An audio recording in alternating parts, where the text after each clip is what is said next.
आप हमारे 75 year old prime minister हैं, उनकी दिवंगत माता जी को, उनको इतनी गंदी गंदी भद्दी गालियां दे। हमने भी स्टूडेंट प्रोटेस्ट किए हैं, इतना हमें संकोच होता था, इतनी शर्मिंदगी होती थी कि हमें कैमरा में दिखाया जा रहा है, आगे एक स्टूडेंट को करके हम अपनी मांग रखते थे। कौन स्टूडेंट प्रोटेस्ट का हिस्सा नहीं बने? ये किस तरह के स्टूडेंट हैं और किस तरह की अश्लील बातें हैं, किस एंगल से ये लोग स्टूडेंट लगते हैं। आज इनके जो भी आगे चल के सुप्रीम कोर्ट के लॉयर्स होंगे, क्या इनके माँ बाप अफोर्ड कर पाएंगे? इनके खुद की तो हैसियत नहीं है अफोर्ड करने की। और हमें ये अब ट्रोल करे चाहे कुछ भी करे, 16 ईयर ओल्ड से जो है हम अपना करियर बना रहे हैं, माता पिता पर कभी बोझ बनकर नहीं रहे। और जिनके माता पिता बहुत ही कंजर्वेटिव है, हम जानते हैं कि हमारा हिंदुस्तानी समाज कैसा है, उनकी बेटियां ऐसे इतनी गंदे गंदी भाषा में बात कर रही हैं, समाज में उनकी क्या इज्जत रह जाएगी और उनको किस तरह की विपरीत परिस्थितियों का सामना करना पड़ेगा। क्या ये सोचते हैं क्या हम लोग as a society? This is not acceptable to us in any way. Thank you.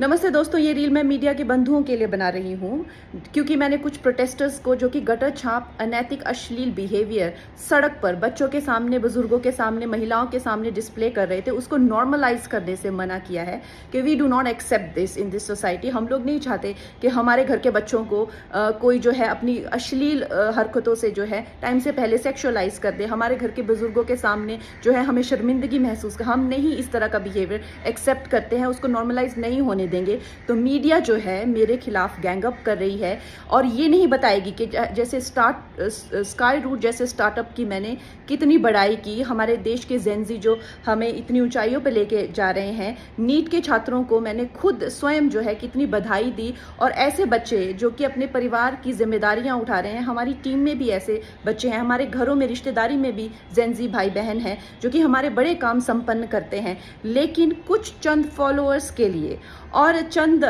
Comments के लिए और कुछ लाइक्स के लिए ये मीडिया वाले इतने ज़्यादा बिक चुके हैं।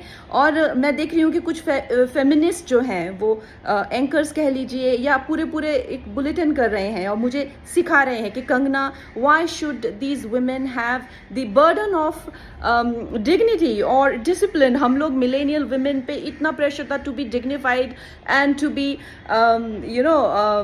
Disciplined, why do we have to give that burden to this generation? Excuse me, क्या आप अपनी बेटी को ऐसा सिखाएंगे? डिसिप्लिन में रहना या मर्यादाओं में रहना कोई चॉइस नहीं है। भौंडा प्रदर्शन तो हर कोई करना चाहेगा, लेकिन अगर आपको समाज में रहना है और संविधान के हिसाब से आपको चलना पड़ेगा, जिसका मतलब है कि आपकी आज़ादी वहाँ ख़त्म हो जाती है जहाँ मेरे नाक और कान शुरू होते हैं। तो आप भौंडे बनकर सिर्फ अपने कमरे में रह सकते हैं, बाहर आकर आप मेरे आराध्य, चाहे आपको मेरे माता पिता के लिए कोई सेंटिमेंट ना हो, मेरे घर के बच्चों के लिए कोई आपको भावना ना हो, उसका मतलब ये नहीं है कि आप उनको सड़क पर सेक्सुअल गालियां देंगे, उनके मान को हानि करेंगे। मेरे आराध्य, मेरे भगवान हो, चाहे मेरे नेता हो, प्रधानमंत्री जी से जो है लोग उनको एग्जाम बडी कहते हैं बच्चे, उनके साथ में कितने लोगों की भावनाएं, कोई उनको लीडर मानता है, कोई उनको दोस्त मानता है, कोई उनको परिवारजन मानता है, कोई उनको भगवान मानता है। उसी तरह से आप किसी की फीलिंग्स हर्ट नहीं कर सकते हैं। ये कोई कूल बनना नहीं है, ये एक बेसिक सिविक सेंस है और अगर आपको ये नहीं आती है तो आपको सीखना पड़ेगा।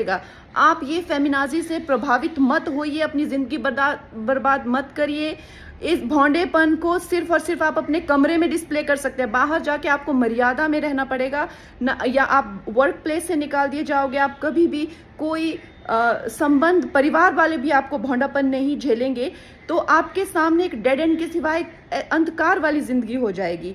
वैसे अगर देखा जाए तो साइंस भी कहती है कि ह्यूमन लाइफ का जो पर्पस है वो एवोल्यूशन है, और शास्त्र भी कहते हैं कि आप पुरुषोत्तम जो सर्वश्रेष्ठ है पुरुषों में, उस एवोल्यूशन की तरफ जाइए। लेकिन ये फेमिनाजी आपको सिखा रही है कि आप एनिमलिस्टिक जाइए और आप अपने गले में ऐसा, मतलब आपके गले में पट्टा डाल रहे हैं कि आप एनिमल बनिए, आप एनिमल टेंडेंसीज जो है वो डिस्प्ले कीजिए और बिल्कुल आउट ऑफ कंट्रोल हो जाए, भौंडे हो जाए, ताकि आप जेल में पहुंचे। आपको डिसाइड करना है कि आपको कौन अच्छे से गाइड कर रहा है और कौन आपको सही दिशा बता रहा है। मैं यही कहूँगी जो मैंने अपने बड़ों से सीखा है और जिन्होंने मुझे गुरुओं ने जो मुझे ज्ञान दिया है वो यही है कि ये हमें जो जीवन मिला है वो इवॉल्व होने के लिए मिला है, रिग्रेस होने के लिए नहीं मिला है एनिमलिस्टिक टेंडेंसीज में। सो आप प्लीज़ इवॉल्व होइए और सबको गुरु पूर्णिमा की बहुत शुभकामनाएं।